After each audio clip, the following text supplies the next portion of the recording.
girl. So I threw this on, I like swipe deodorant and the body spray, and I threw this headband in, and you know what I mean. And so I went to my friends and I got the thing and I came back and I was like, oh damn, it's 11:30. I ran to the store and got snacks. I was like, oh, and I threw on some earrings and a necklace, and this what you get.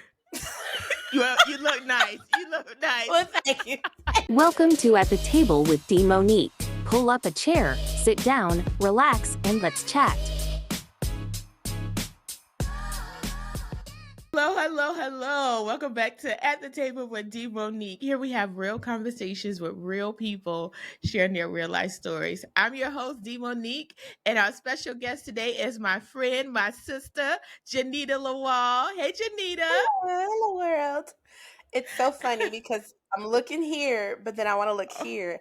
I really do not like recording. I know. Listen, I struggle with where to place my eyes too, because my camera, I should look this way, but it's crazy because you're on my screen, so it is what it is. This is real life. And isn't it crazy? The mind still wants to make eye contact as we speak, even though we're not. Yeah. So, world, I'm talking to you, but I'm talking to her. Exactly. So if this is your first time listening to this podcast, welcome to the table. And if you are a returning listener, I want to just tell you, thank you for coming back to listen to this podcast. Thank you for liking and sharing and giving me your comments. Now, before we get into any conversation, we always start with a snack time. So if it's your first time or you've been here before and you forgot your snack, I want you to pause the podcast, go get your snack, and then come back. Okay. Grab a snack and come on back to the table.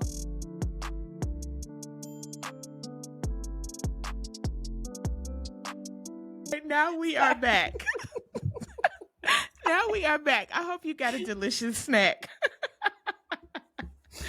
And so before we get into any snack time, we must say our grace, because as I've shared with you guys many times, I used to spend a lot of time with my great grandmother, Lucille. And one thing she made sure we always did was we always held hands. We held hands and we would say our grace.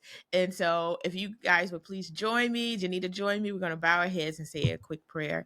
So Heavenly Father, we thank you for this food that we're about to receive. We ask that you let it bring nourishment to our bodies. And Father God, we also ask that during this time of conversation and fellowship with Jenita, whomever is listening, Lord, we pray that if there's something that they need from this conversation, that you allow them to hear it.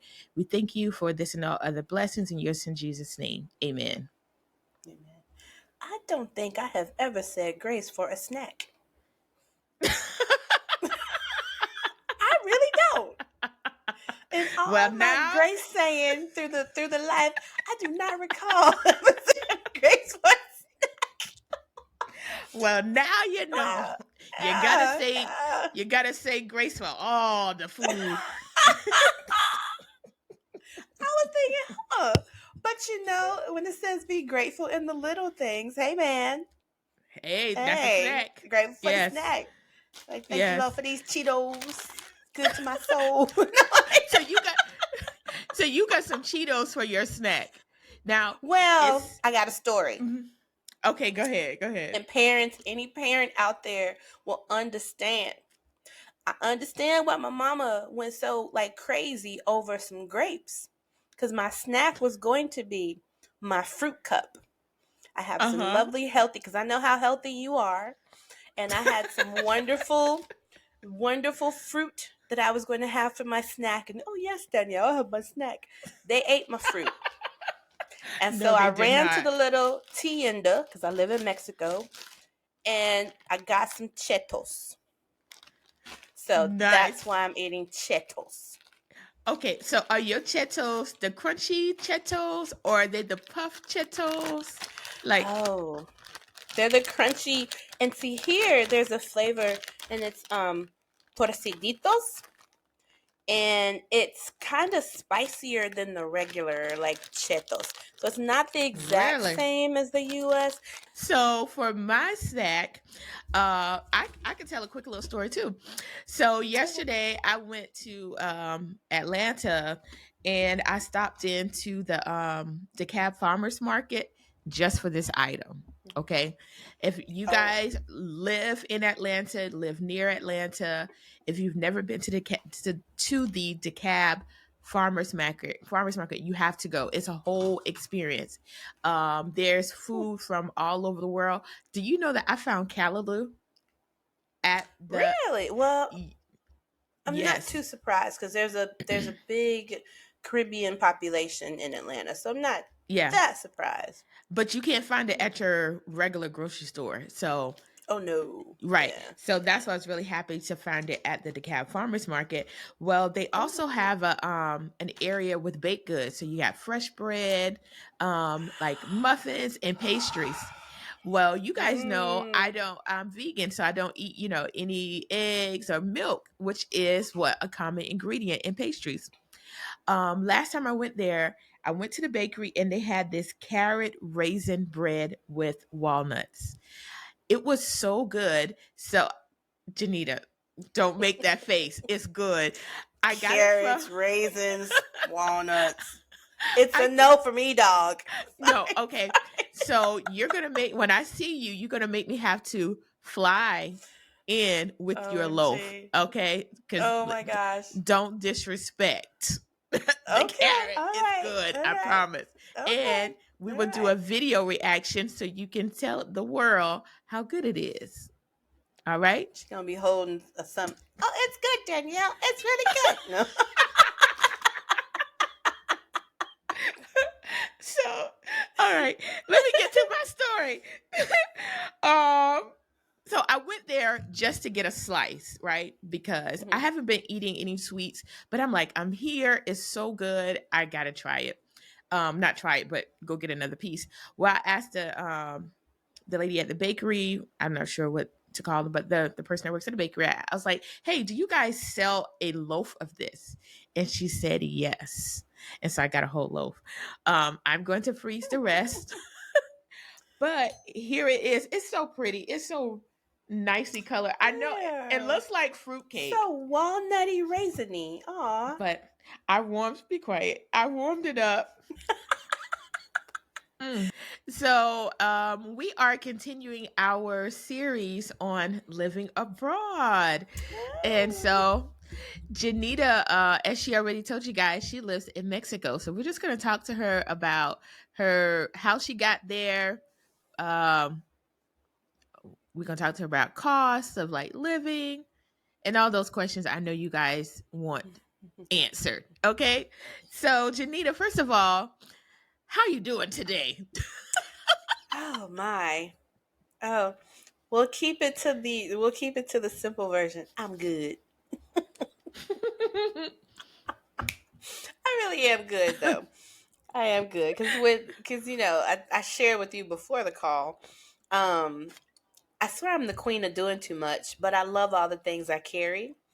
And so Mhm. my easy breezy Sunday morning has not been easy breezy, but I love everything that's going on. So I'm good. I'm good. Well, that's good. We good. Um, tell everyone. I already know, but tell everyone, where did you grow up? Oh my goodness. Well, I am an army brat. And I'm proud of that fact and even calling myself a brat. So I was born in Chicago, Illinois. And then I moved to Benton Harbor, Michigan, which that's where Sinbad is from. It's the only remarkable thing about Benton Harbor. Seriously. Okay. Um, and then from there, I moved to Hawaii, and then I grew up partly in North Chicago and then Savannah, Georgia. So I grew up mostly in those places around the United States. So you're a military kid, and you grew up in Hawaii. How was Hawaii? It was awesome, and I'm so glad that I got to go back as an adult because Mm-hmm. it was still awesome, but it was a different experience. Being Mm-hmm. there as a child, I was on an army base, and you're somewhat insulated from the culture unless your family is part of the culture, right? My Mhm. granny went to a local church, and so I did have interaction with local families. Like I remember this woman Kool-Aid, who was awesome, and she like hung out with us kids a lot.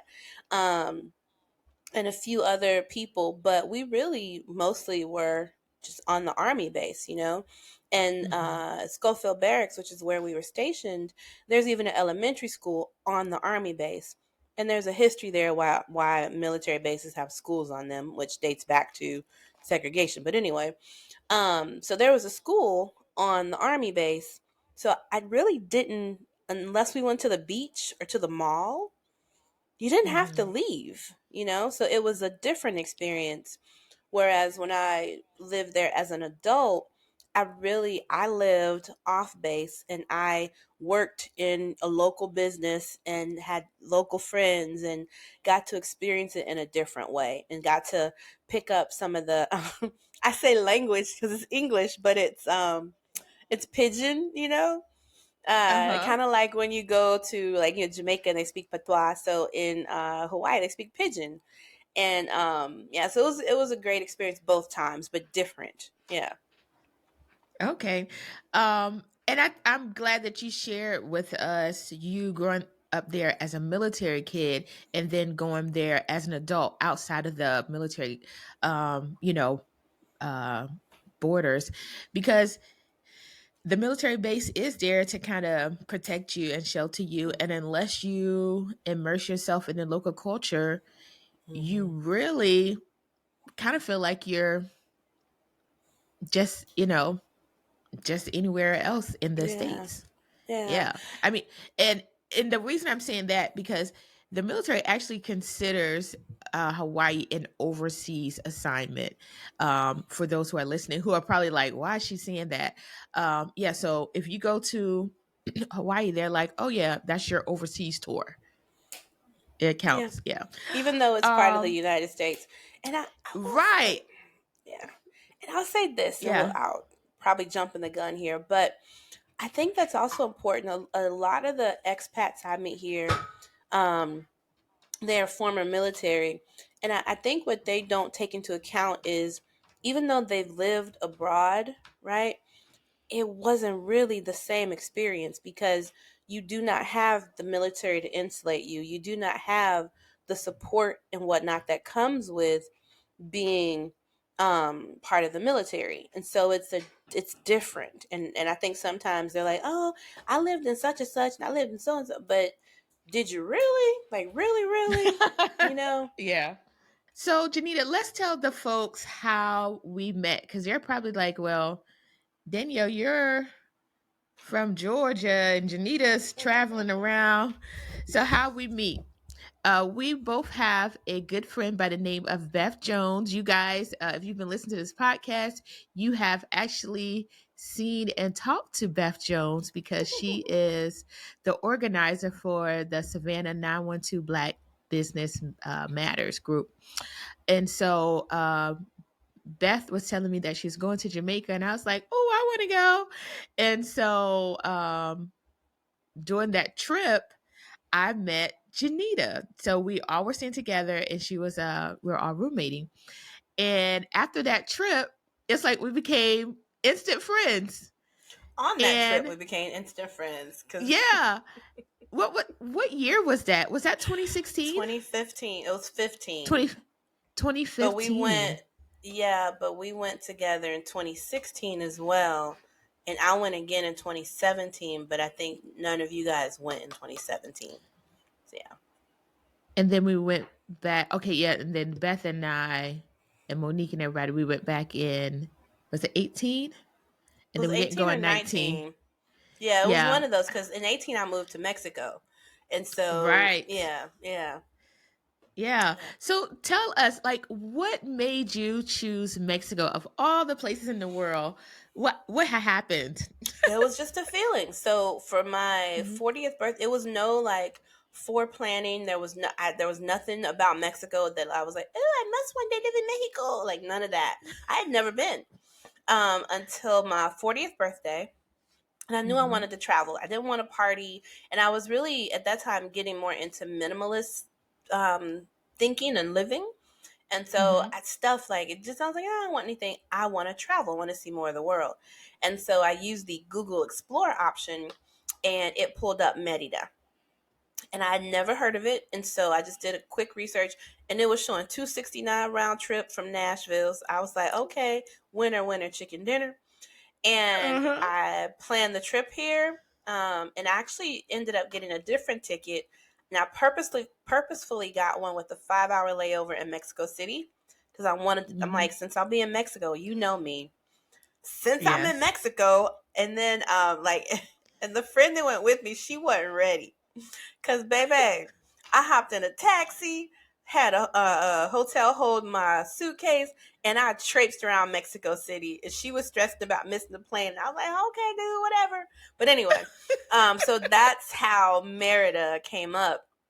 But while I was here, on that first visit, there was just a vibe about it that just resonated with me. And I remember sitting in this chair at the corner of Avenida Colon and Paseo de Montejo, which now I know the streets.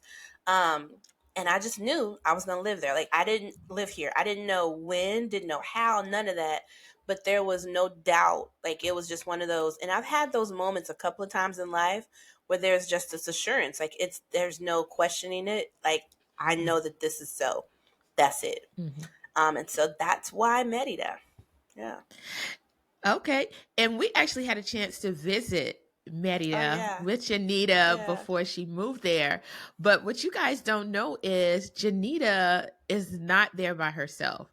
She moved there with her three sons. So, how did you sell moving to Mexico to the boys? Um, I don't know that I sold it so much as Uh huh. because the first time I ever thought about living abroad, well, with them, like living abroad with them, was in 2012 when I visited Puerto Rico, and I came back. Oh, I'm moving to Puerto Rico, but they were so young, and I still Mm-hmm. needed so much support, right? Well, this time around, everything just lined up, and it's really they were all about to be in middle school, and I did Mm-hmm. not like the way life was going, right? And that's when all those statistics about young black boys and between the hours of 3 and 7 and single, all that stuff. And so I wanted to do something different, and I talked to them about what I wanted to do. And the trip in 2018, January 2018, with you and Beth and her daughters, was really to give my boys a taste of Mexico because I wanted them to have their own experience of it. Um, Either way, I was still going to do it, right? Mm-hmm. But I wanted them to have an experience of it so it wasn't this big, scary thing, right? And so when we came, we did a school visit. We visited the zoo. We hung out in the park. We purposely did most things that you would do living in a place. We went to the mall, right? Mm-hmm. All the things I don't do when I like go visit somewhere. I'm not going to the mall. I'm not going to, And so, but Right. it was like on purpose doing the things. Like we even got lost in a neighborhood that now it's funny because it's a neighborhood called Alta Brisa. It's kind of in the north. And we got lost, and I was like, this looks like Florida because it really did look like a suburb in Florida somewhere. Um, Right. so it was to give them their own experience. And I remember talking to them and saying, give me a year and let's see how you like it after a year. Mm-hmm. So that's how I guess I sold it to them. But it Yeah. really was asking them to be open, right? And allow me to dream a little. And that was almost 5 years ago. Well, I remember on that trip, like we would just walk through the city. Yep. Like we it was so nice. It was so comfortable. And the boys did not look like they were intimidated. They really looked like they belonged there. You know, I don't Yeah. remember what road. It was like a very kind of posh area. We were walking down the road, and I think it was Howie who had his camera out. It was just like taking pictures. Pastel de Um, Montejo. Yeah. was that okay? Yeah, but I just Yeah. remember them being so comfortable, and there was that drink. What's that like milky drink that they were drinking a lot of Horchata. it? Horchata, like they were Horchata. on the They were on No the H. horchata and the taquitos. Taquitos? Oh my gosh. I They don't know if it's taquitos. Takis? Was it Takis or? Takis. Yeah, yeah, Yeah, yeah. they were on those Takis. It was like I think they came in like a purple bag. They were like Probably so. Taki. Probably so. And you know is what I love is my boys were my fellow adventurers, right? Even before we moved Mm-hmm. to Mexico. I like traveling solo or with my boys. And we Mm-hmm. can go somewhere. Like I remember taking them to Cleveland, Ohio to a Lecrae concert. And we were walking Mm-hmm. around Cleveland like it was really somewhere special, right? And like they were reading the signs and like the statues and and I remember we would like road trip and I'd be like, hey guys, you want to stop here? You see the brown and I taught them the difference in the signs, which is part of world schooling, right? And so Mm-hmm. if we saw a brown sign, I was like, ooh, do we want to stop here? Oh, you're gonna go there. And so they really were my little adventurers. So coming here, it was just another adventure. And Yeah. I love the fact that they weren't, the language intimidates them, but the exploration doesn't intimidate them. So yeah, Mm-hmm. yeah, You mentioned that they're world learners. Let's talk about how do you educate your kids? Like, are they homeschooled? Do they go to school online? Like, tell us about that because I know if someone is thinking about living abroad and they have kids, one thing they're thinking is, okay, so what do I do about my kids' education? yeah.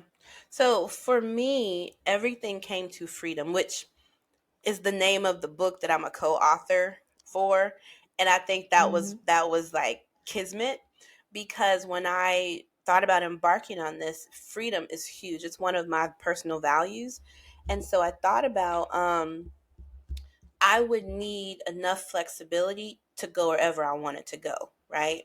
And so I knew Mm-hmm. that enrolling them in a conventional school is not what I wanted to do. Add to that, one of my children has ADHD, and Mm-hmm. so and he doesn't like the medication, which I respect. And so having to consider a good environment for him, right? Mm-hmm. Um so we started off homeschooling, but what I would say to anyone whose kids are in conventional school right now and you want to transition, go through a period of unschooling because I was trying to create school at home, right? I was trying to Mm-hmm. mirror what I grew up in the classroom, right? At home. And that's a different kind of thing, right? The beauty of homeschooling is it can be whatever your children and you need it to be, but a lot of times you have to unlearn the other stuff to allow for that. So people use terms like homeschool, unschool, world school just because we like categorizing stuff. But for me and my boys, it really has become a mix of things. Um, I'm not so concerned now about curriculum. Like, okay, Mm-hmm. whatever, because people sell you all kind of curriculum, and yeah, that's again stuck in the old school frame.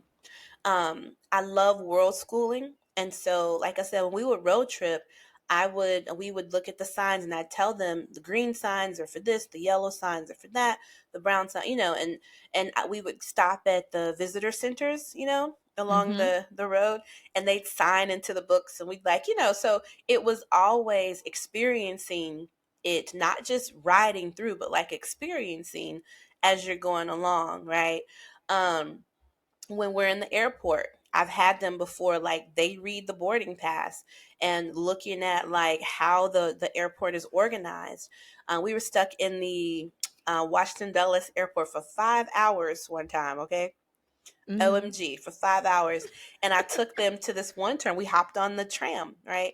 And I took them to one terminal and we looked at there's one with, I think it's the international terminal, but it's like a bunch of country signs. And so we're Mm-hmm. looking at the signs of what country you think that is and like seeing if we're right.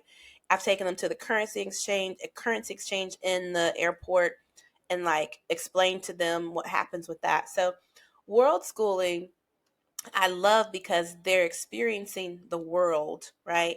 And they're learning Mm-hmm. in a way that is real, that doesn't always happen in a classroom, you know? And Mm-hmm. if they have questions, we just explore the questions, right? And sometimes I've learned from them, like, I gave them an assignment to do a presentation on anything they wanted to do, right? And Howard did one on black holes and wormholes. I didn't know wormholes were a thing. Like I didn't know this, right? I'm like, oh, okay, all right. Woo. And then, what my other son, we had like, we adopted the street cat, okay, and it had Oh. kittens, and so he did a presentation on how to take care of kittens because I didn't Uh-huh. know how to do that either. And my other son's a history buff, and so he talked about some war, like he loves World War II. So I Mm, learn stuff from them, you know? yeah. So it can be really great. But for anyone who is considering transitioning, go through a period of unschooling so you unlearn and to take the pressure of, oh, are they where they need to be for the requirements? Oh, because all those requirements can drive you crazy and make you feel like you're less than, your kids are less than, they're missing out on this, they're missing out on that. Release yourself from that. Yeah. Yeah. If That's that's your why thing. I Some people like conventional school. And so, like, some people mhm. come here and they live the exact same life they lived in the US. They're running around taking the kids to school and worried about test scores and stuff. So, some people, and not, hey, everything's a choice. And they live the same thing. So, Yeah, just someplace else. That's one yeah. of the things I like about Janita. Like she she creates her own world. It's like this is how I want to live my life. And I really admire that because here's the thing, we only get one life, you know? And you start to understand that, you start to accept it more the older you get, right? Yeah. Yeah. Yeah. And so I love the experiences that your kids have.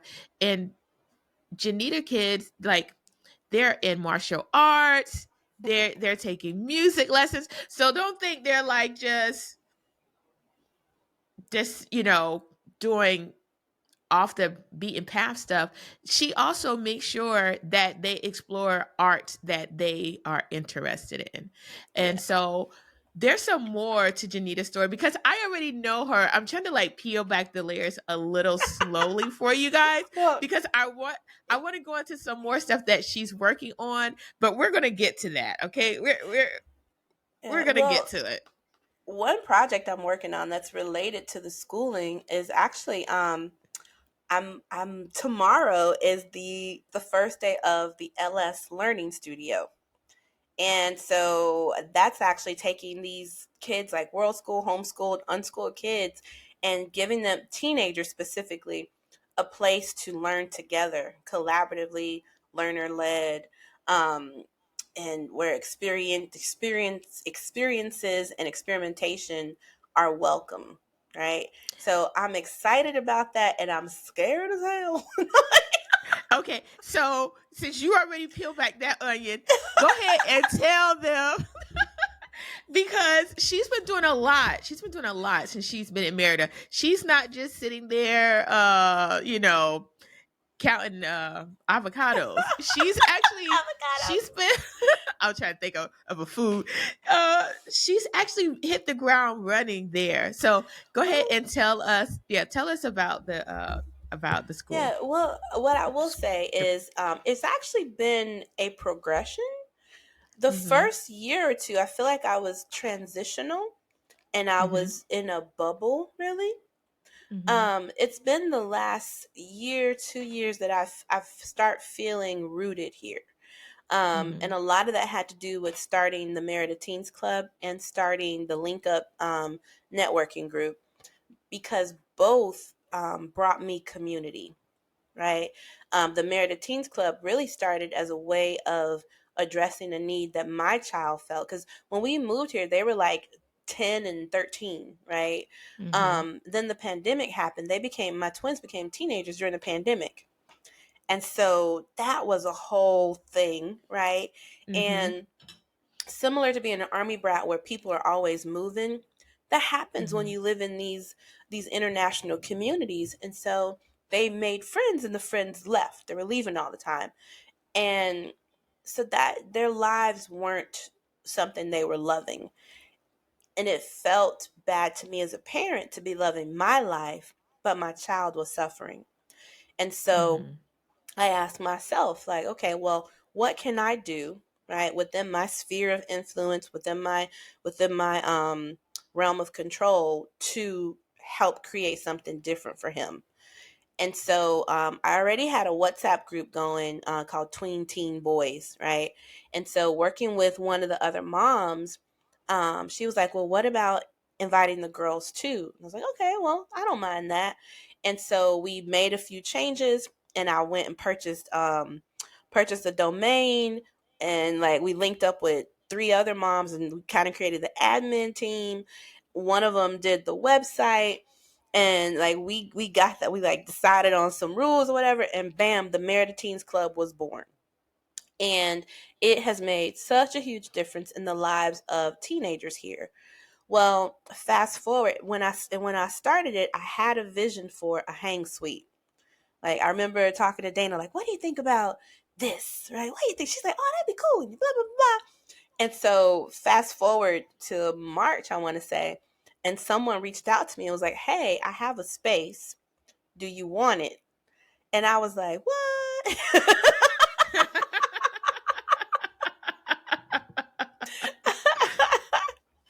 And things just lined up. And from that, so wanting to have a space for the Merida Teens Club actually birthed the idea of the learning studio. And so that's where it came from. And I started doing some research. I researched Acton Academy, and I love, love, love their philosophy and approach.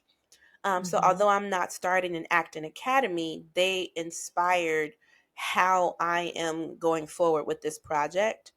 Um, and I love it because I volunteered in a program here mentoring some college students, and two of them will be working in the learning studio. They're as interns for me. So, and that's just great That's because exciting.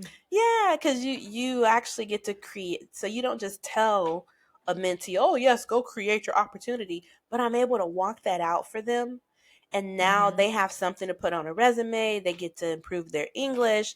They get to, one of them, he actually wants to be a college professor, so he gets to now do lesson planning, and so it's such a wonderful all around experience, and I'm excited to start it and excited to see what happens.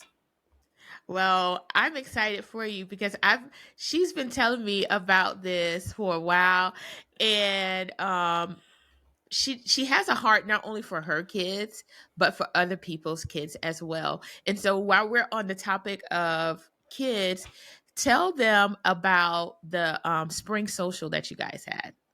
Oh my gosh. So I will tell you, and this is why it's so important, I think, to work with a team. I have run a number of things by myself, right? But working with the team, you get the benefit of other people's perspective and ideas. I could Mm-hmm. care less about a dance. Okay? I could care less. Even when I was in high school, whatever, right? But All one of right. the moms, she was like, "Oh, it'd be so great if the kids could have a formal." And Mm-hmm. so I was like, for real though? And I'm thinking 3 kids formal. So anyway, so I was not a believer in the beginning, but Mm-hmm. I believe in everybody has their lane and give people space to have a vision. She had a Mm-hmm. vision, and we all worked together to make it happen. And I'm so grateful that she did, because it was beautiful. And it was so awesome to see these babies. And for a lot of them, it was their prom, because a lot of them are Mm-hmm. homeschooled or world schooled. And so, they're not in a conventional school, and they don't go to quinceañeras and things like that. So it was their prom. It was a big deal for them. And so it was so great. And they were all so cute. Oh my goodness. They were. They were so cute. And how's about I realized that 2 of my sons are little dancing fools, honey.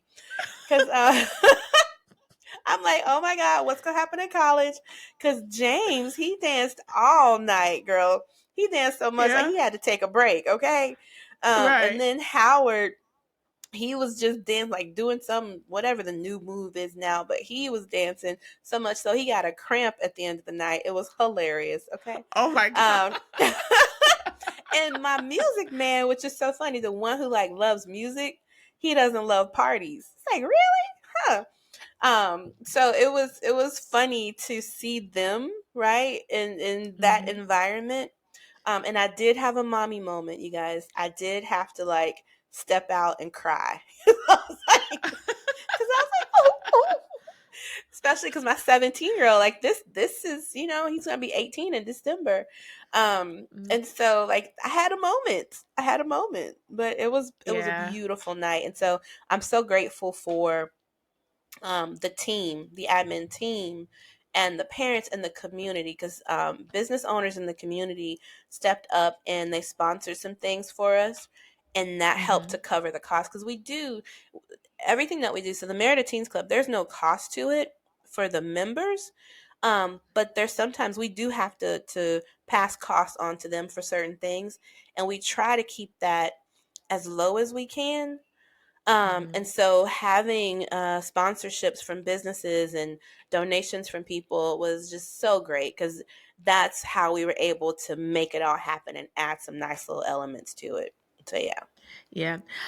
I'm so happy that you were able to give not only your kids, but the other kids that experience, because, like you said, that was the prom for some of them. Yeah. Yeah. And I mean, they were like, when I saw their pictures, it's almost like they were like college students. They look Right? so, yeah, I mean, they just look so cool. And the girls look so Yeah. beautiful. I was Yeah. like, these are really mature kids. Yeah. Yeah. Yeah. They're Yeah. yeah. And they don't know how I don't teenagers are a strange breed. Those kids don't know how much I love them. Like the littlest thing, right? It's just, and I don't, this side of life, I know that at some point they'll reflect back on this Mhm. period, and it will have so much more value than it does for them right now. And so I think Yeah. that's the thing that keeps my heart kindled, is Hmm. I know the seeds that are planted. I know, right, what I know how this thing called life works. They don't quite get it yet. Um, Yeah. and so yeah, it's a beautiful thing. It's a beautiful thing. Yeah. Yeah. That's awesome. And I might say the venue. Oh my God. Oh, I'm telling you, Asaka, the other mom, she did, like I said, boo. If you have a team, that's one thing stay in your lane and let them explore the vision. Cause she Hmm. did, it was a beautiful event and the venue was awesome. And as an admin team, we didn't have to do nothing. Which was even better.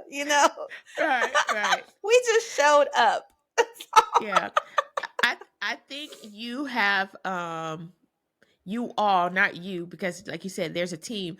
I think you all have um started something that these kids are Mm. going to be looking forward to every year. So I can't wait to see. OMG. Oh, Yeah, I yeah. can't wait to see what it's going to be like next year, Oh my because gosh.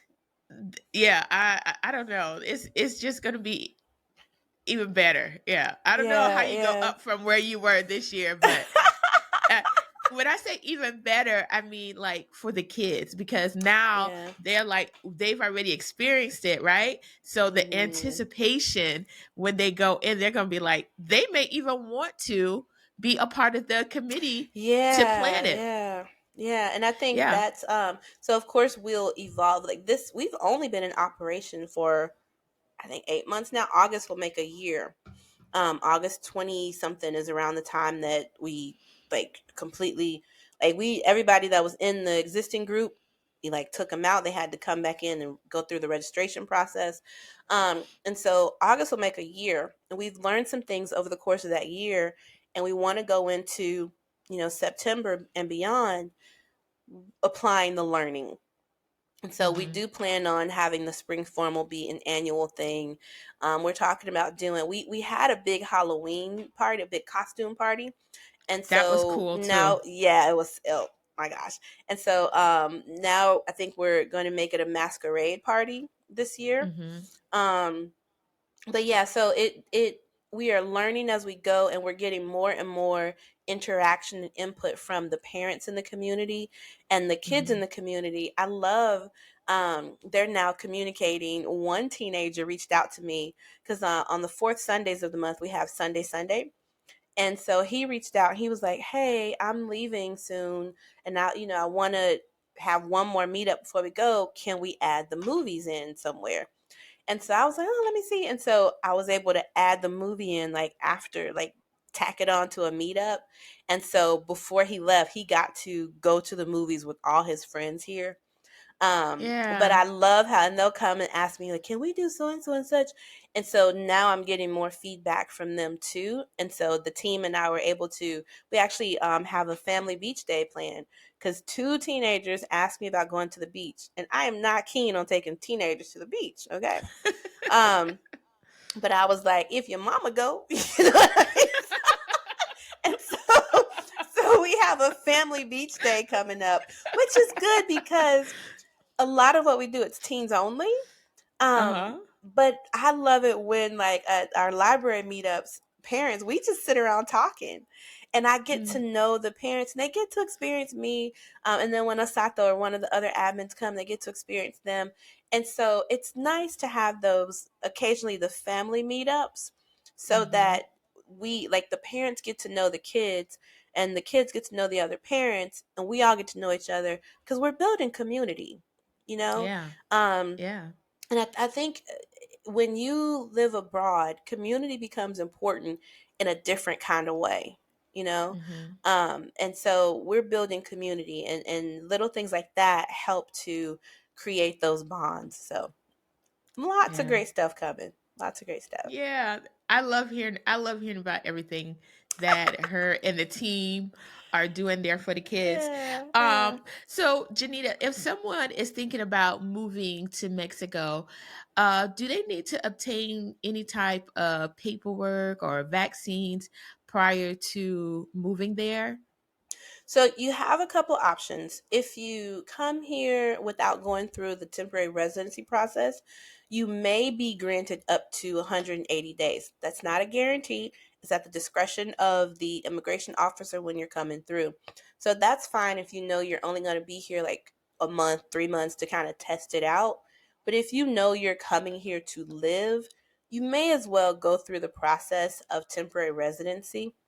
You make an Mm-hmm. appointment with the consulate, you take in your like 6 months of like bank statements or something. They want to verify your income. um as far as I know, as of right now, no type of vaccinations or anything are required. It really is just meeting the income requirement and having like your paperwork in order.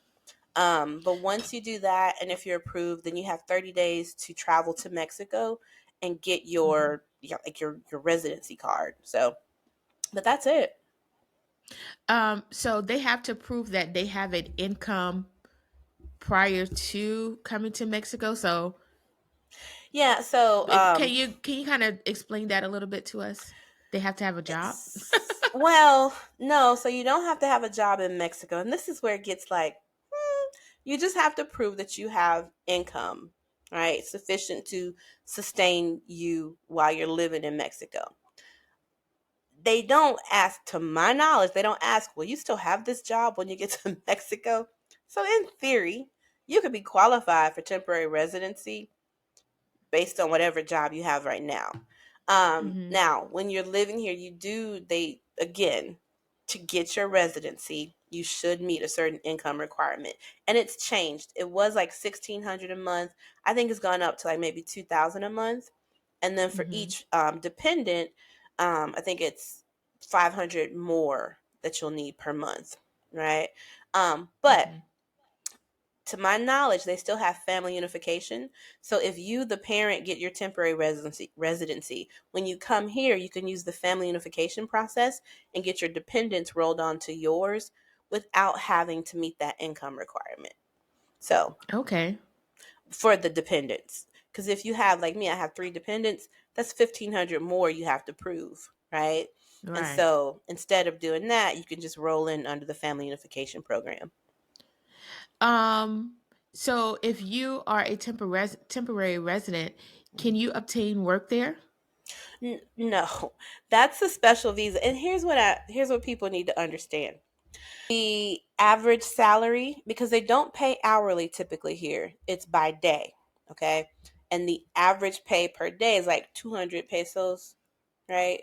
Hmm. Maybe it's four, it just depends on, I guess, the job.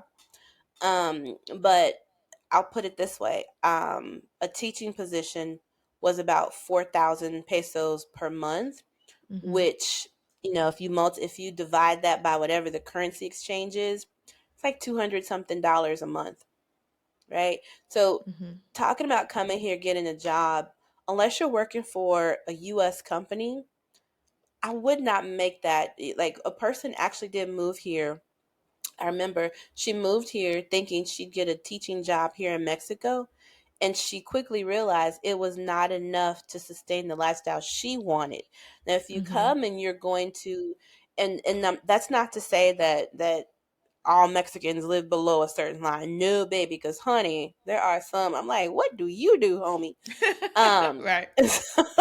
so, but yeah, getting a job, I would not have that expectation. What I recommend is that you have some type of remote work that you do making Hmm. US dollars, or that you run a business or something making US dollars, right?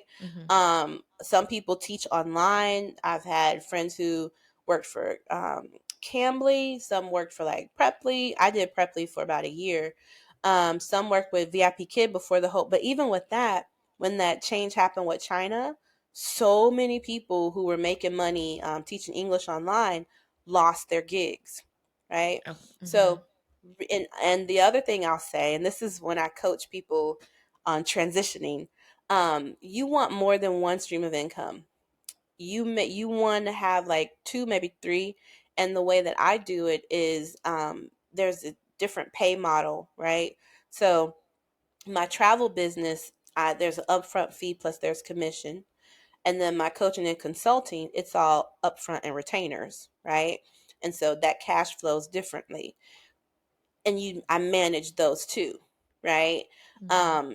Some people have a e-com store, some have like they're writers, like people have all sorts of gigs, right, or businesses that they do that allow them to live abroad. But I would not have an expectation of coming to Mexico and getting a job. One, because you got to get a certain visa, and secondly, because unless you're working for an international company, the pay is not what you're going to expect. Yeah. So, Janita, you Yeah. talked about your travel business and your coaching. Go ahead and tell everyone how the ways you make money, and tell us a little bit about your business, because somebody might be saying, "Oh, well, Janita, you have a travel business.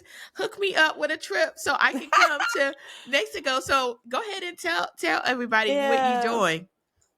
So I will tell you, and in the book Freedom, that's coming, is actually launched May 26th.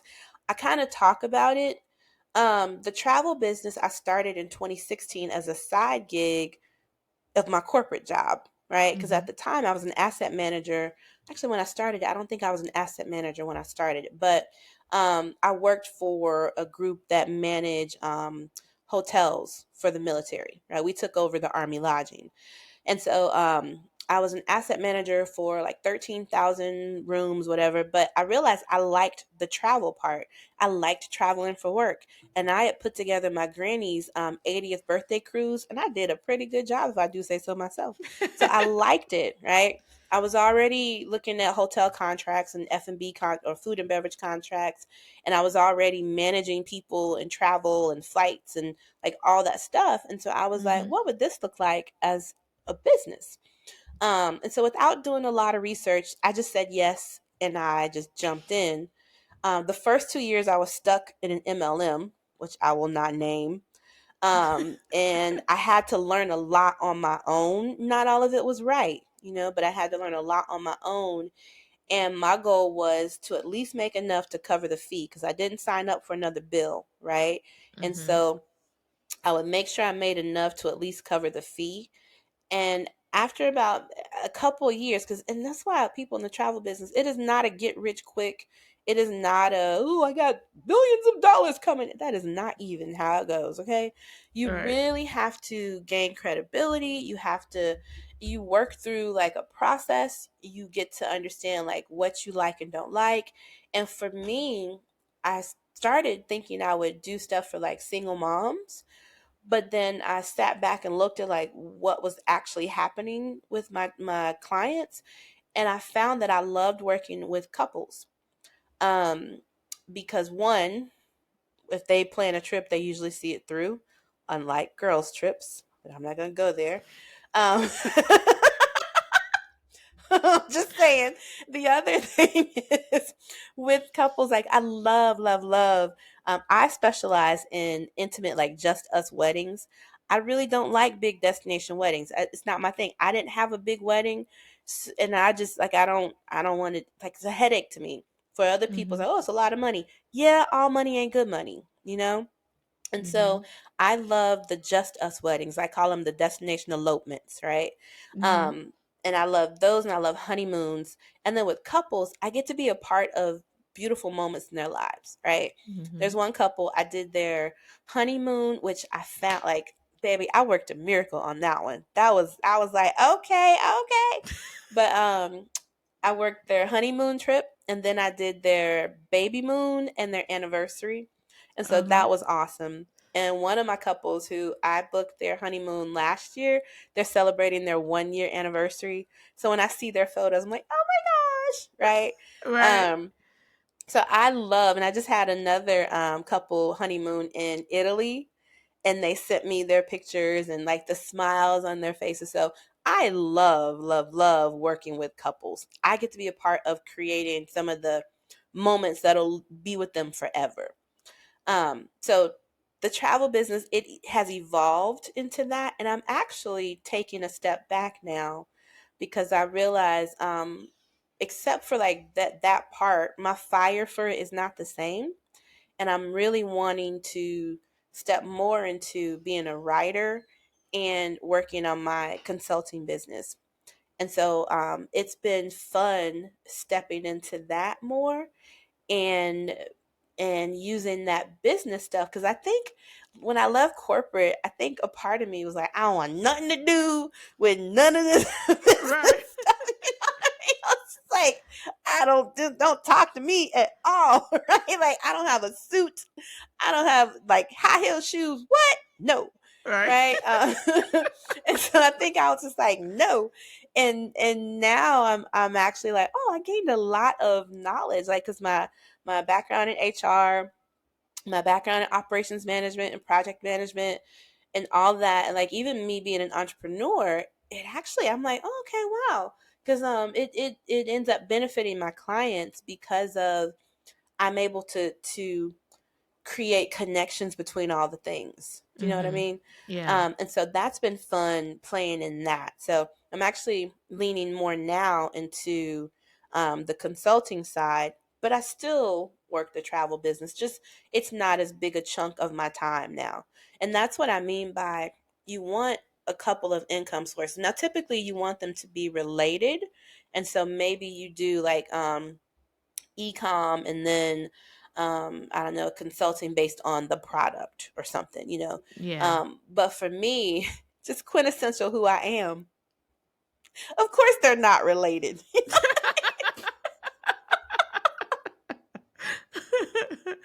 I'm an Aquarius. I don't give me boxes, you know what I mean? It's Yeah. like, Yeah. No, I was like, what's she talking about? That has nothing to do with the other. But I mean, that's what makes you you. I, yeah. And you people, mentioned so I something. I'm used sorry. Go ahead. Okay. And I used to so when I first was trying to create a connection between them, I was coaching people of moving to Mexico, but the thing is that didn't sit well with me because moving to Mexico is not the answer for everybody, right? Mm-hmm. That's not for everyone. And so the kind of like coach and consultant I am, I don't give you the same line that I give everyone else. Like I really do seek to find what is the answer for you, Mm-hmm. right? And so I was like, yeah, I don't want to do that anymore. And then with just life coaching, I found that sometimes it's people aren't as directed, you know. And Mm-hmm. I'm one who we have to have a goal in mind, like where are we going, right? There has to be some vision in mind. And so it's not like therapy where it's like 3 years later, so tell me about that time. No, no, that don't work for me. So what I like about the business consulting and what I call life design is that there is a we're getting to some place, right? We're working towards a thing. And so there's a little bit more defined direction Mm-hmm. as opposed to just willy-nilly, like, yeah. So they used to I, be related, but now I've tapped into, like I said, what actually I have energy around and what is authentic to me, because authenticity is another one of my personal values. So yeah. Well, I would say this. I know Janita's stepping back from the travel business because she is a travel curator. Um, Yes.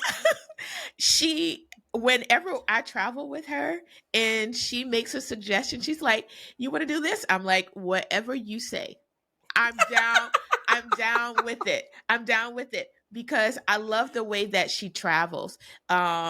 Like she does not fit into a box, and that's how I travel. When she and I go places, we're eating food off the street, not like off the ground, but we're going into like mom and pop's places, Yeah. because y'all know I like food. So when I travel, yeah, I like the historical stuff. That's fine. Mm-hmm. That's Janita's Mm-hmm. thing. I want the food.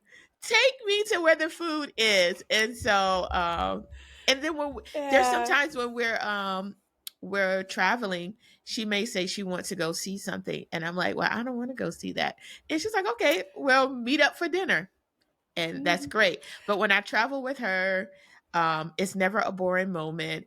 And then when it comes to her coaching business, Janita is a natural coach. Okay, if you're You gotta turn having it a off sometimes. yeah, I don't know if you do you know how to do that?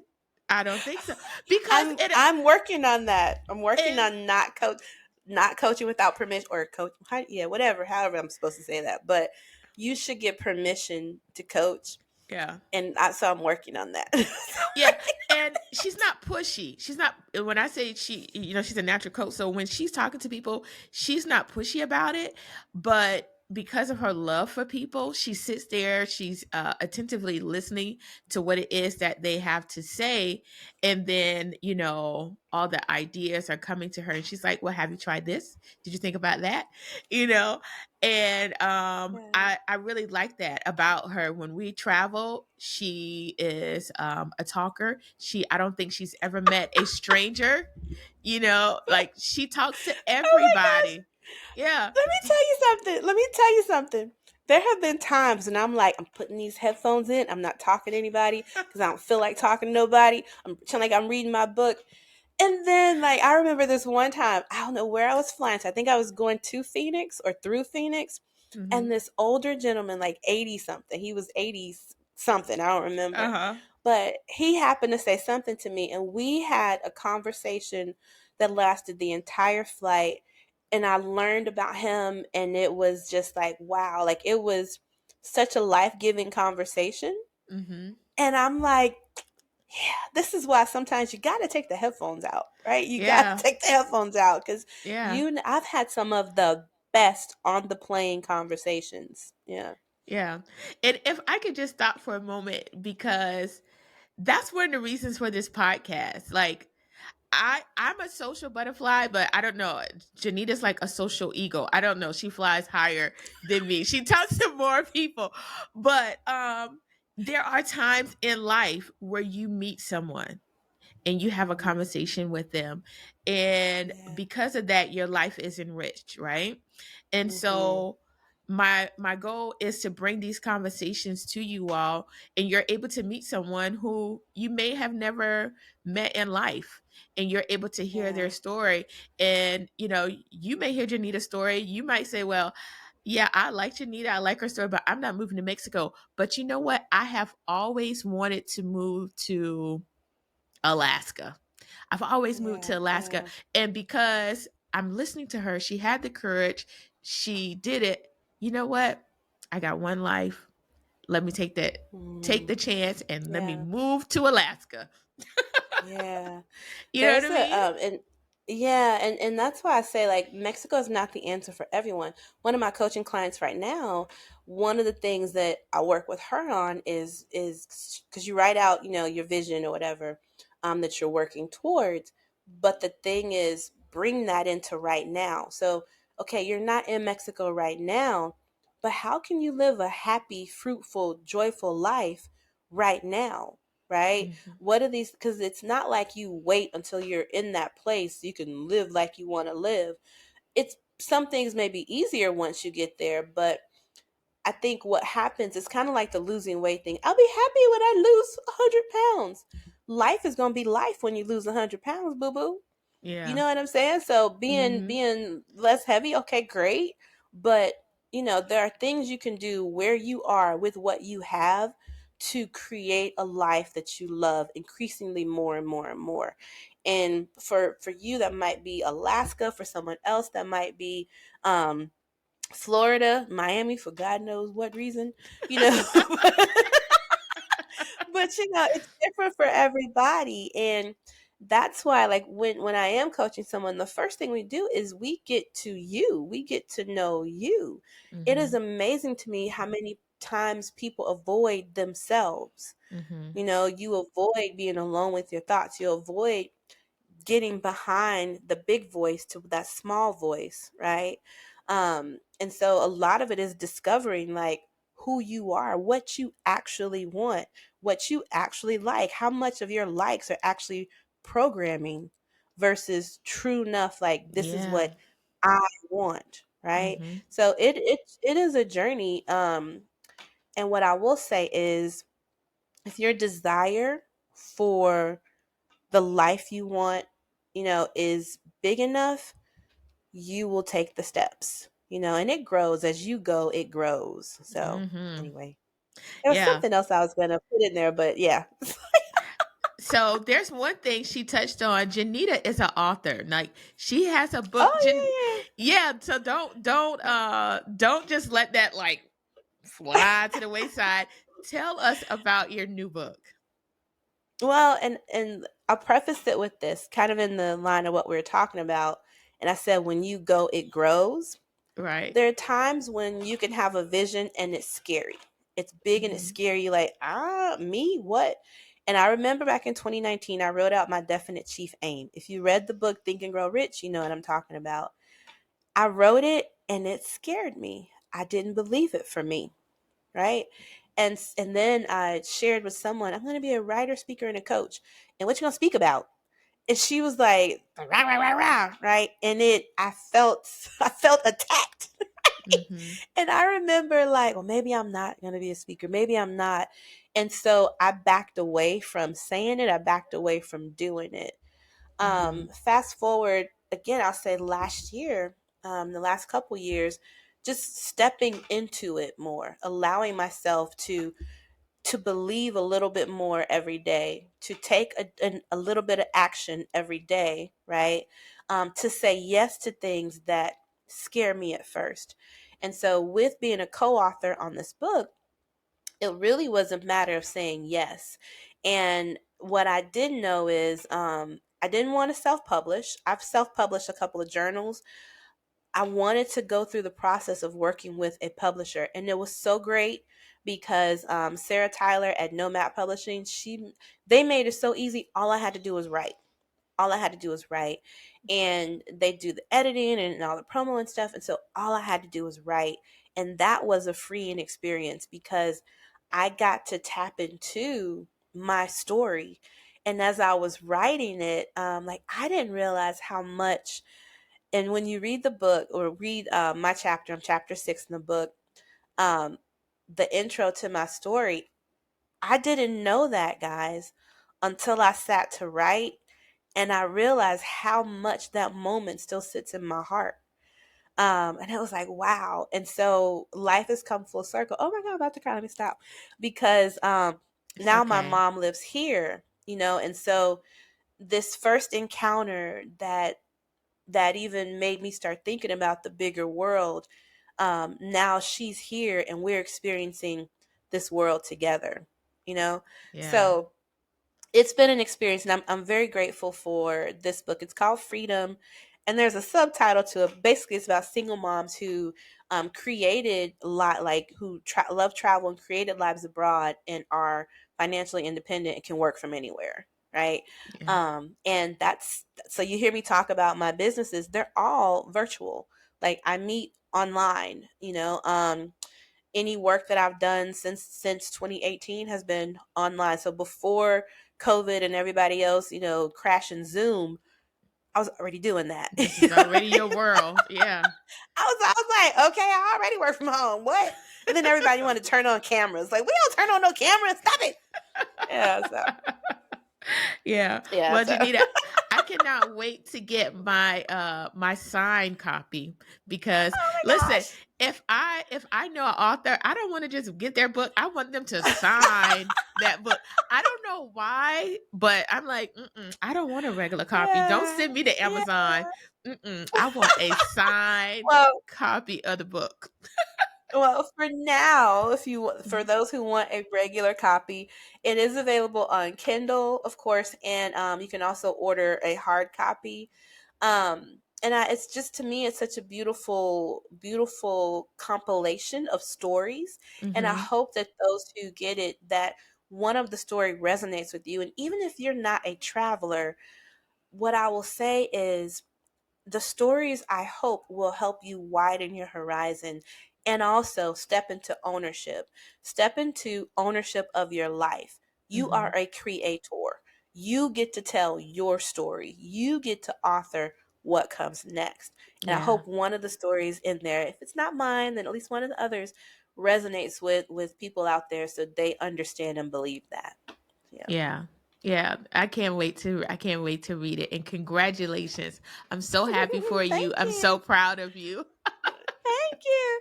And it's Yes. funny because I also I've started writing for a local magazine. So like it's so funny because like and this when you allow it's like right?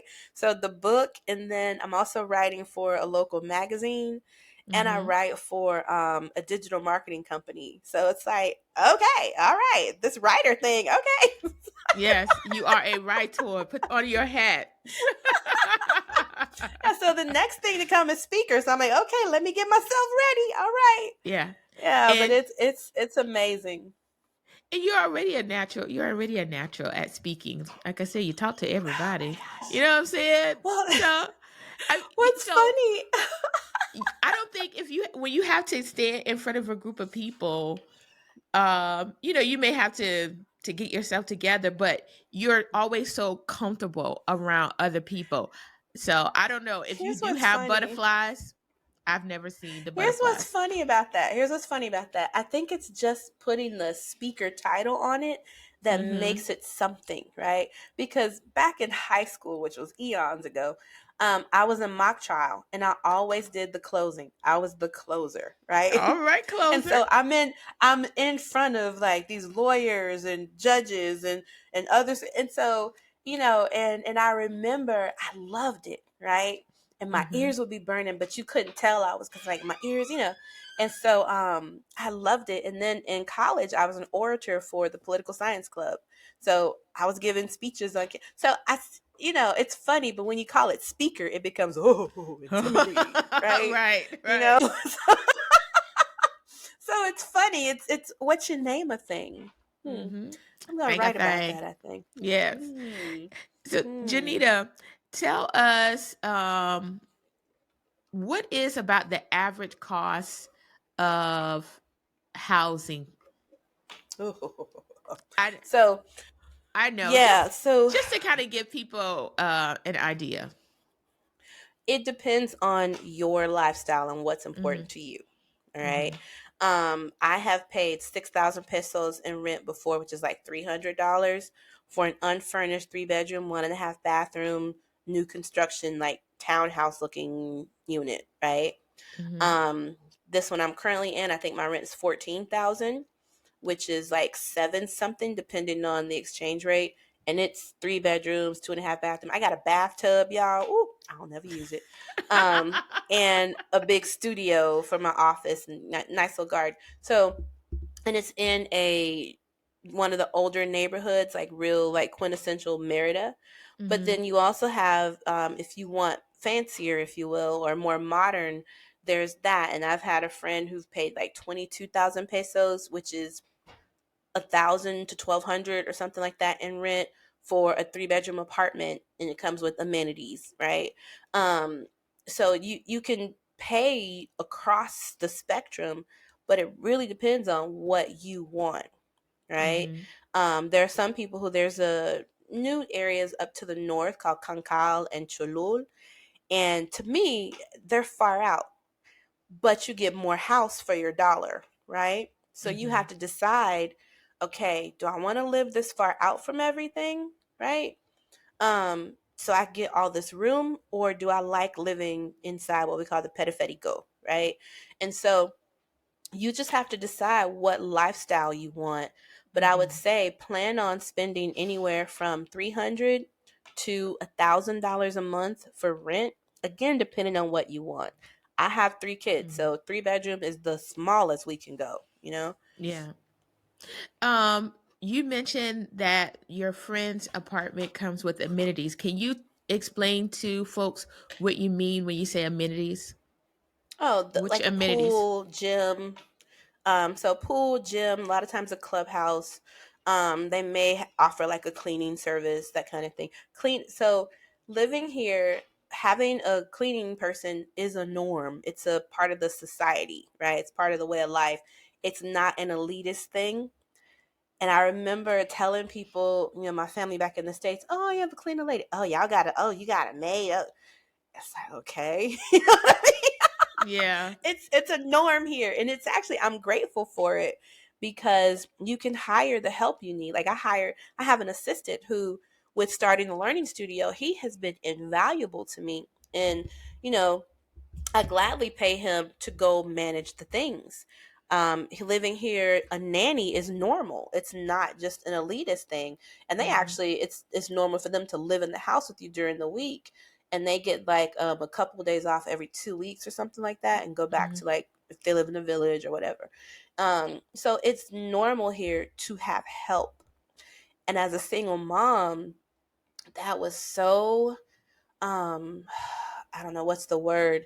It was such a relief, because in the US and I guess some other Western societies, you feel like you have to do it all. You feel like you got Mm-hmm. to take it. I can bring home the bacon, fried up in a pan.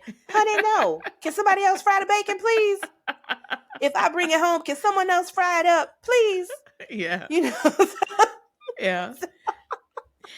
And I want to say that one thing I've learned in my friendship with Janita is, like she's saying, paying for the help that you need, right? Mhm. And I've also witnessed that because when I was in the military, one of the places I was stationed was in Turkey. Well, for most of the active duty members stayed on the installation. They had Turkish nannies.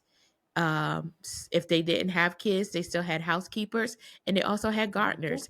And that Mhm. was the norm. That was a part of the culture. Even when I lived in Korea, folks lived in dormitories. Okay, folks still had I forgot what it was called. Like they still had maids, so they had someone cleaning their dorm room. This person would get all their uniforms ready for the week, and so it's not, like she said, it's not about being an elitist. It's about what is normal for that culture. And also, I was stating that you have to sometimes pay for help, because if you try to take on too much, you can really get Mhm. burned out, right? And so if you think about, okay, you can spend a few dollars in here on, whatever that thing is for you, it frees you up.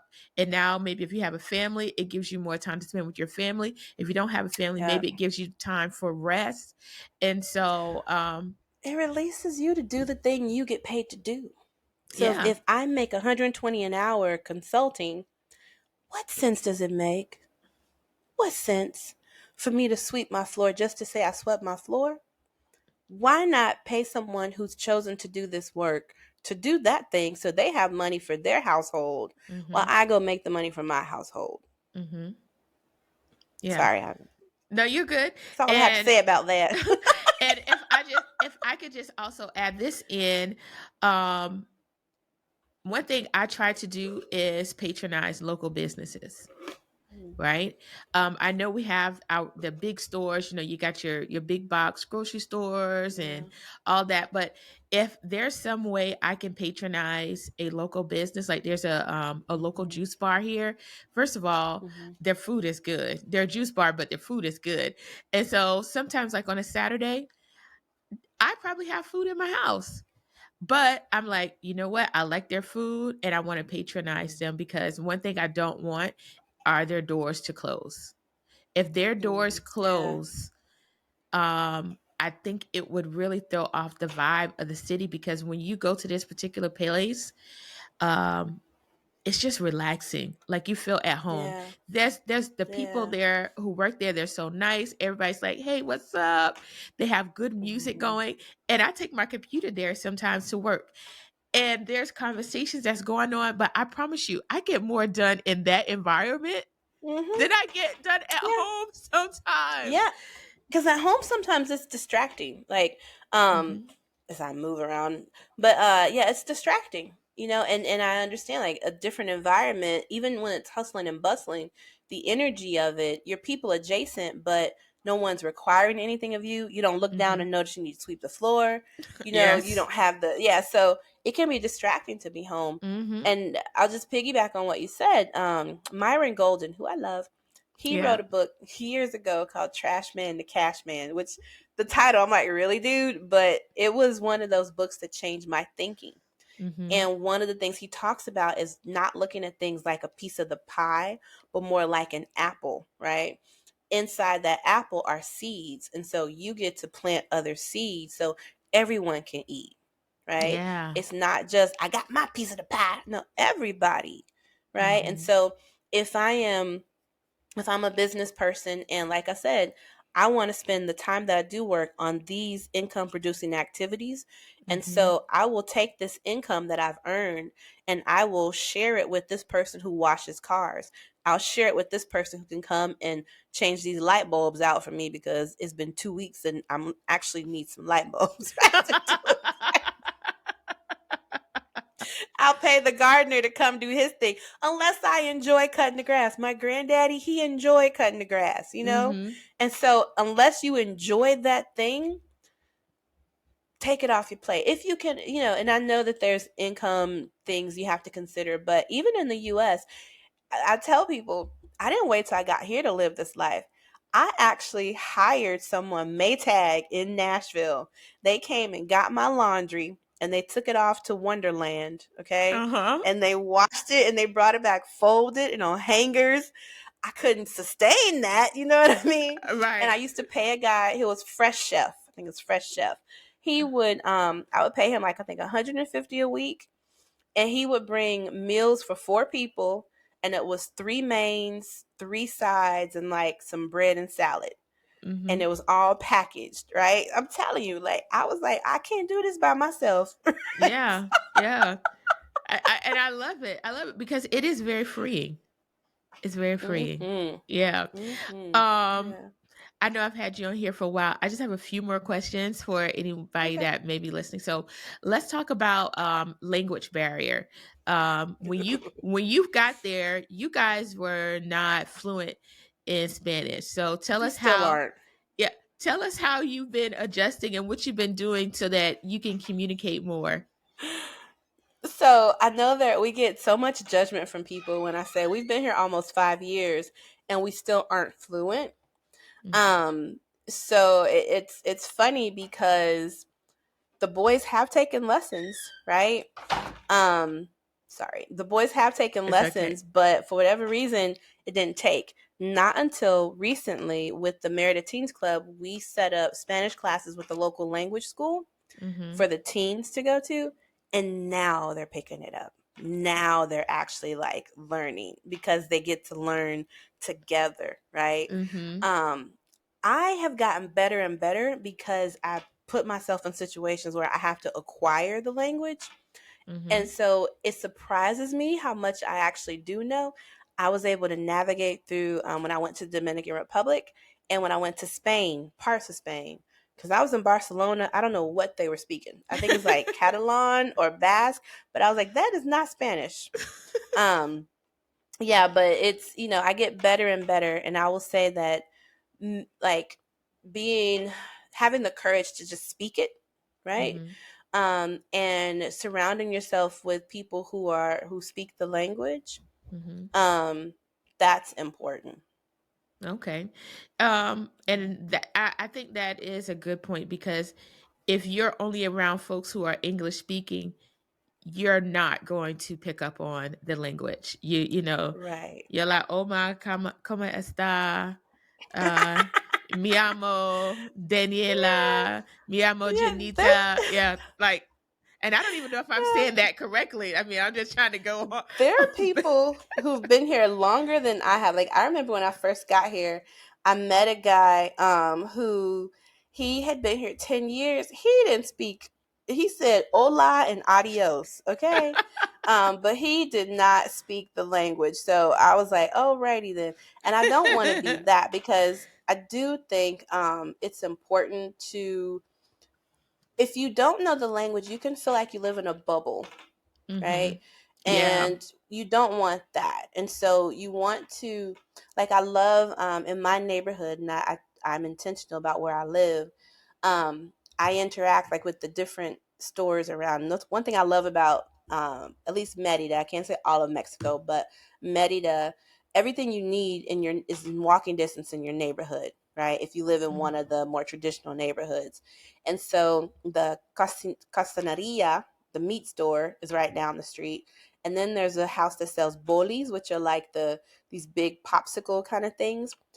Go around the corner, someone sells the cheladas, which I like cheladas, not micheladas, which is basically like putting lime juice in your beer. Okay. Okay. Um, and then on the street behind me is a cocina económica, which is the cheap kitchen. So basically, these aunties and mamas, they cook and they sell the dishes, right?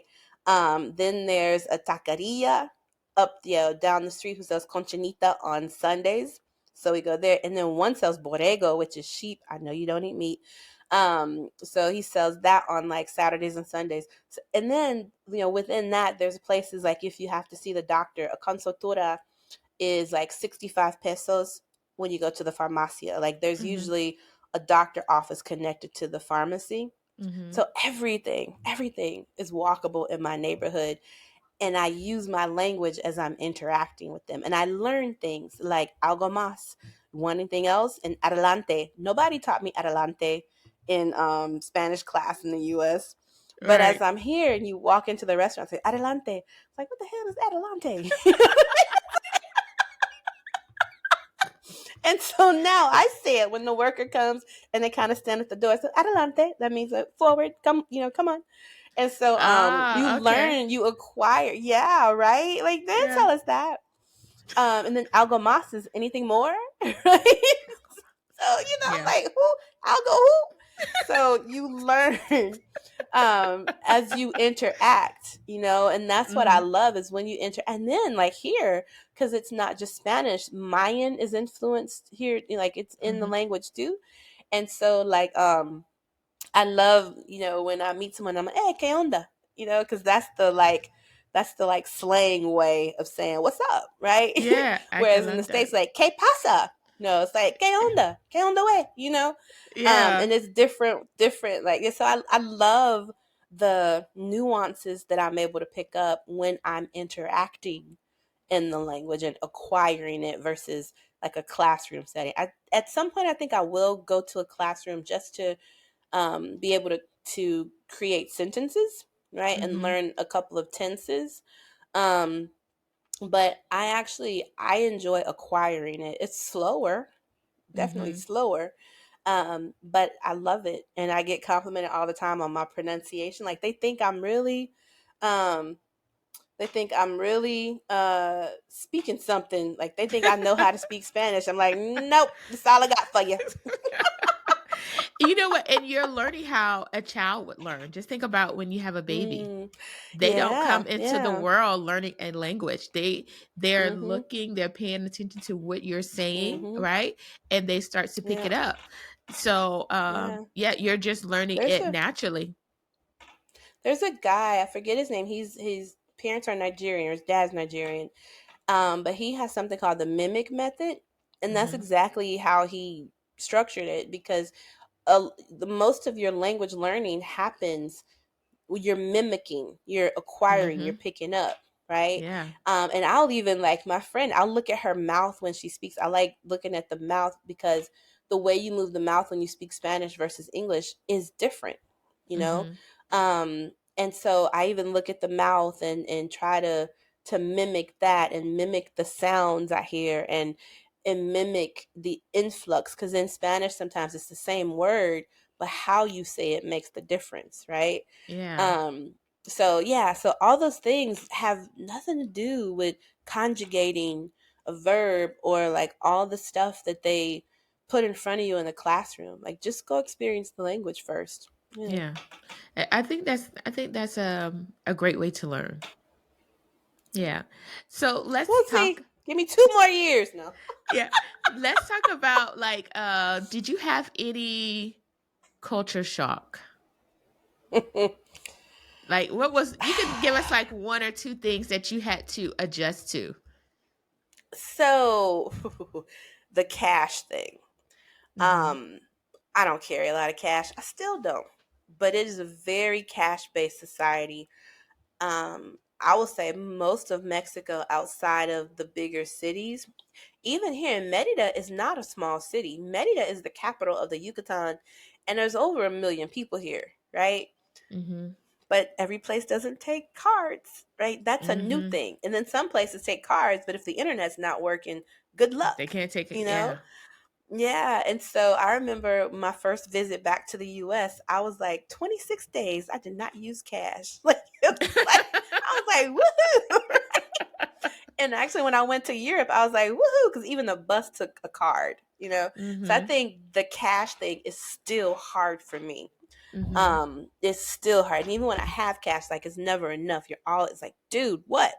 And so yeah, that's probably the biggest thing for me, believe it or not. And the Mhm. other thing is I live in the land of little people. I am not a little woman.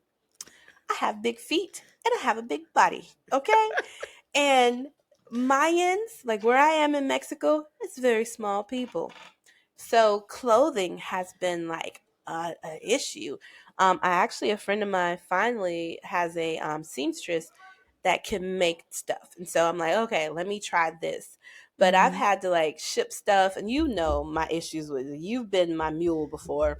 Um, Clothing and yeah, shoes. so yes, OMG. So those two things are hard. They're the things that are like, dude, everything else you just kind of decide if you're gonna let it be a big deal or not. I Mhm. actually have more culture shock going back to the US. I don't want to go back to visit. Like I haven't been back since August of 21 when I Mhm. got COVID. Um, just because like I'm on a different rhythm, and then some of the I don't know, like I just it doesn't I don't feel like I belong anymore. I feel more Mhm. foreign there than I do here. Yeah. Yeah. I feel that. I do. I feel that because Yeah. when I was in the military and I was overseas and I came back and I was like, y'all do that?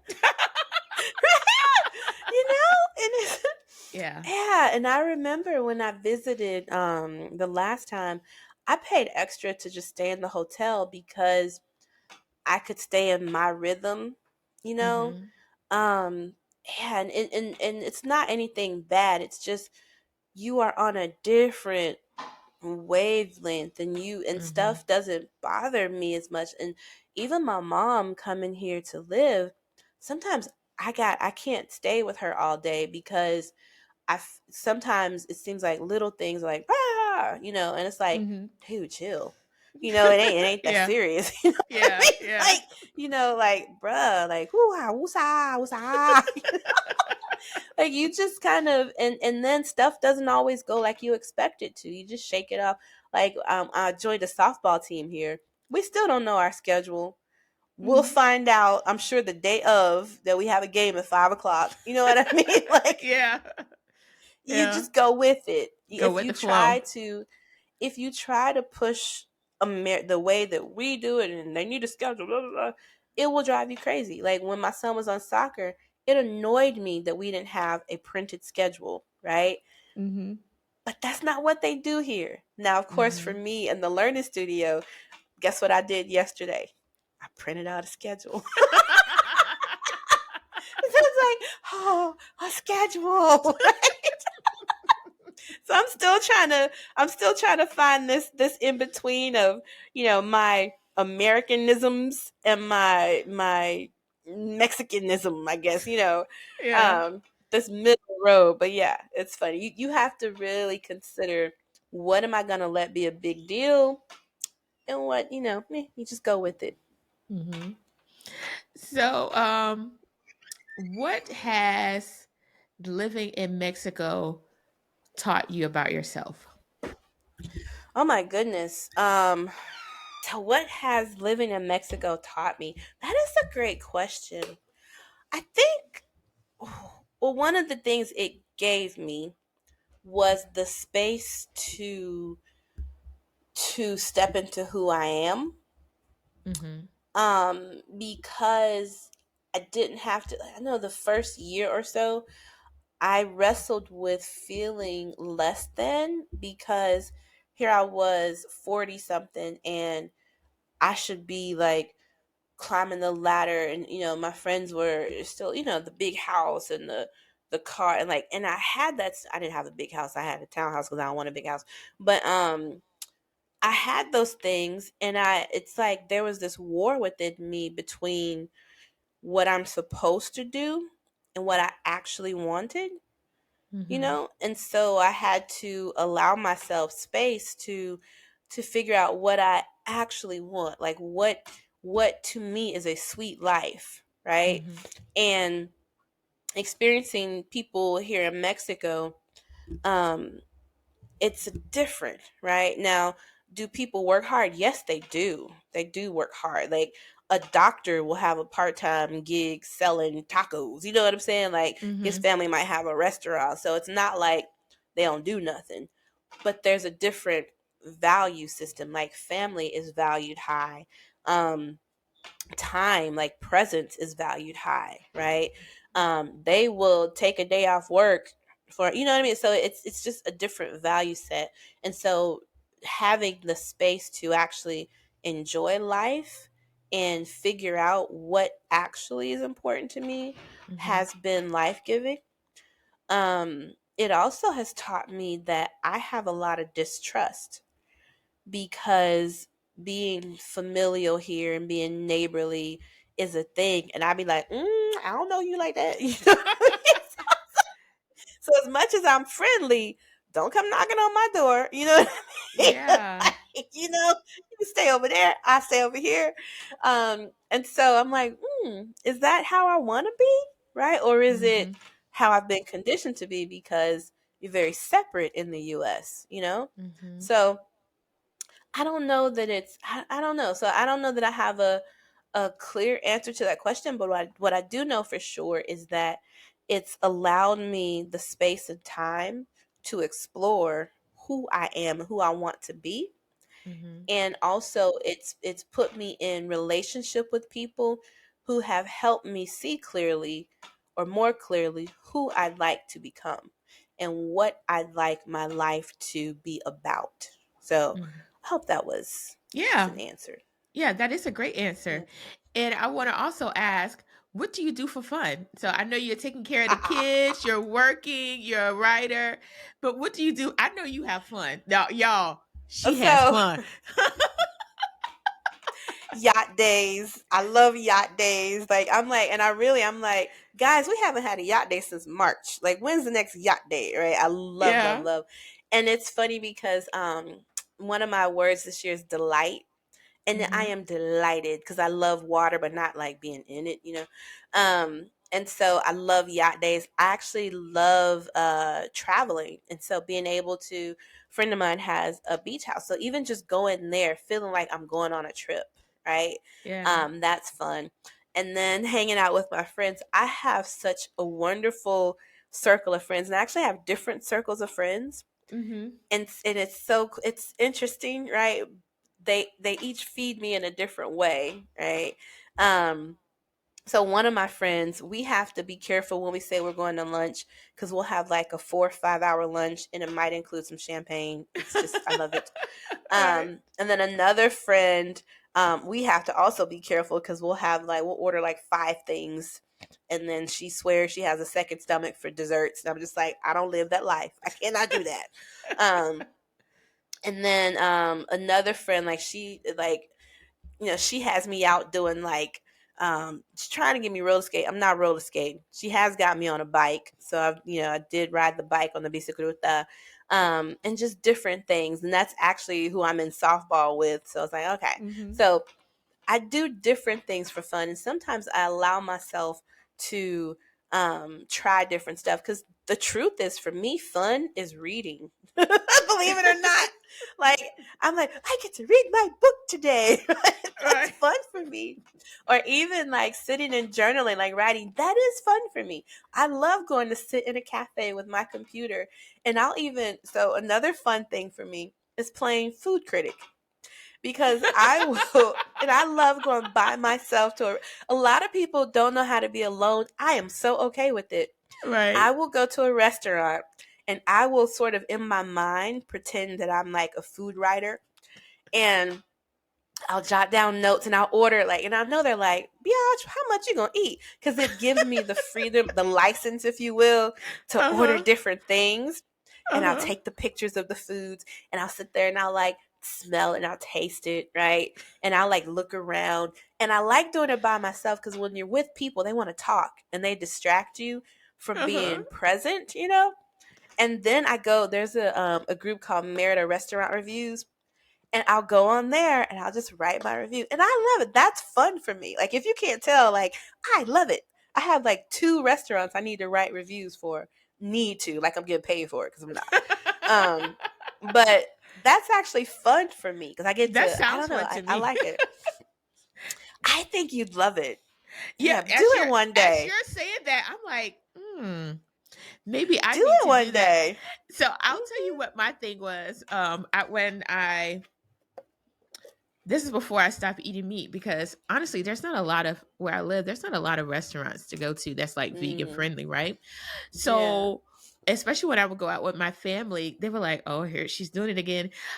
So I would have I used to keep an organizer with me all the time.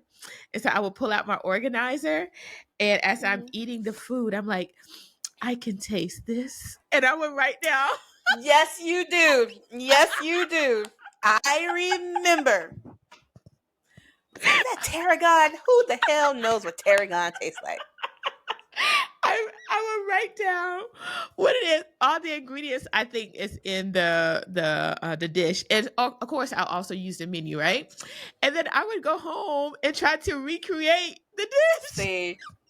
See, that's where you and I differ. So no, baby. Like I can't tell you. Now I can taste basil and Uh lemon, huh. like stuff like that. But beyond that, like salt, pepper, paprika. I don't know. You know what I mean? I think we're foodies in different ways. Like you're a Yeah. foodie, like you're a foodie chef. Like you actually want to cook it. I'm a foodie, feed me. You know what I Yeah. mean? Like just you give it to me, I'll tell you what I think. But I'm not trying to Yeah. make it. So yeah. Yeah. Oh my gosh. As we're talking, I'm looking at us and we both have these little eyes, right? And so as we laugh, our eyes are closing. And I just want to tell people this. So Janita is like my sister from a mister. She's like I'm gonna, you know what? I'm gonna call you my God sister because God put you in my life. There you go. Aw, I You're like my God that. sister. I like it. I like it. Yes. But there are times Janita has posted pictures on her Facebook. And I'm like, I don't remember taking that picture because it's not me. I'm looking Ah, that's hilarious. I'm looking That's at the picture. hilarious. I'm like, oh shoot, that's not me, that's Jenita. That's hilarious. That is so Yes. funny. That is so funny. Oh, Yes. I know what I was gonna say before when you were talking about us traveling together, because you are my favorite travel buddy. I'm sorry to all my Yes. other friends, but you are, and it's because of that interplay. And I will say that I so am grateful that you were with me in Paris, because you Yes. know, because and I like the quintessential Janita Danielle is at 11 something at night. We're sitting in the little bar in the hotel. She's helping me like fold papers, and then I'm like, I want some tea. Let's go get some tea. And we walked out, didn't go get coats, okay? And it's like what, May in France, in Paris. Yes. We Yeah. didn't get coats. I had like a shawl on or something like that, and we didn't know where we were going. We just followed, and then I think we went down. We followed the lights down one street, and we heard Uh-huh. music, so we followed like down that street, and some club that we weren't cool enough to get in. Do you remember that? It's like club restaurant thing, yeah. Yeah. And we ended up at some Little cafe, cafe. like Yes. until 2 a.m, right, or something like that. And yeah, that cafe was so nice because first there were already Yeah, people there, and I think they were closing, but they didn't rush they us were or closing. anything. Nope. And we just sat Yep. there, and that was so nice. Like when you're in Paris, you'll see people sitting outside all the time, and they don't seem Mm-hmm. like they're in a rush. They're really Oh, enjoying each other, and that's you yeah. mentioned that. Savoring. Yep. Yeah, about spending time with your family and your friends and enjoying it. Mm-hmm. And that's what I like about like Europeans. They don't say they're going on vacation. I talked about this in one of my other living abroad interviews. They say I'm going on holiday. i Holiday. And it's I 2 weeks. It's love it. not like us. I'm going on a 3-day vacation. No. They No. like it's 2 weeks. Yeah. Yes, I'm going on Yeah. holiday. That sounds so fancy. What do you, I'm not And going to nobody say chills like the vacation. French. Yeah, I'm not I'm going gonna to say say vacation. holiday. Holiday. What do you? I'm going on holiday, darling. I think go holiday in the south of France. Yes. But Yes. and I mean, I told you guys, to me, like nobody chills like the French. yeah. I think the French, they just, and going out to Luxembourg Park and people just out there picnicking, and picnicking does not have to include food. They literally just lay on the grass. Like Mm-hmm. nobody chills like the French. So I can Yes. only imagine. I want to go on a French holiday and see how they Yes. holiday. Yeah. Hmm, Janita, we gotta have do to go. that. We we do need to, well, we're going to see each other in what, a month and a half. we're going to July. be God, yeah, we're I going to gotta be get my on ticket. holiday together, darling. We're going on We can holiday. we can't call that a holiday. We're going for like 5 nights. That is too short for a holiday. We're going on We can call it a half a holla. holiday. Half a We're going on a holiday. holla. We're going on a Uh-huh. holla. We're We're going going on a to holla.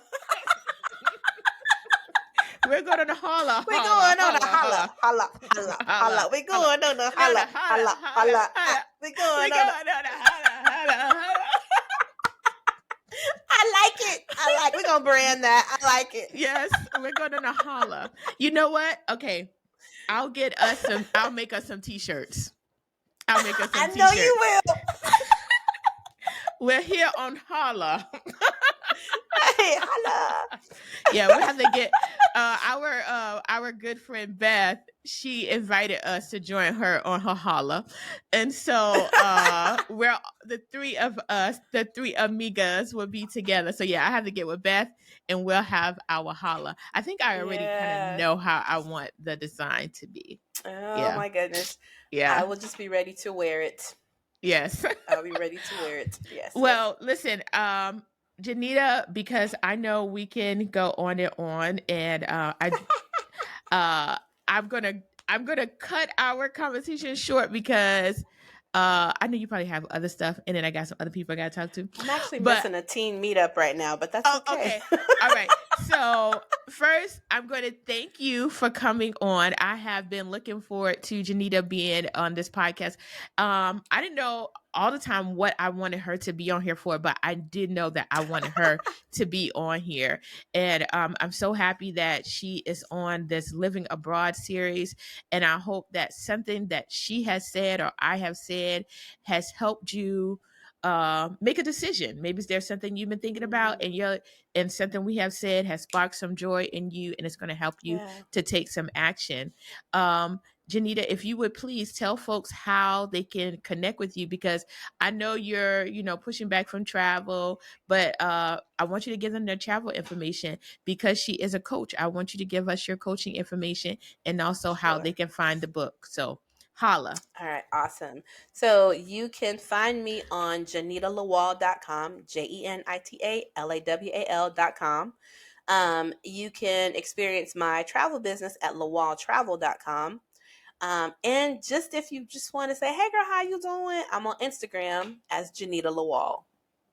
And the Nice. book you can actually get if you go to JenitaLawal.com, you can get it there. Or if you're on Amazon already, just type in Jenita Lawal and my beautiful author page will come up and you can purchase it there. Nice. Thank you so much, Jenita. And also thank you to the listeners for tuning in to another episode at the Table with Monique.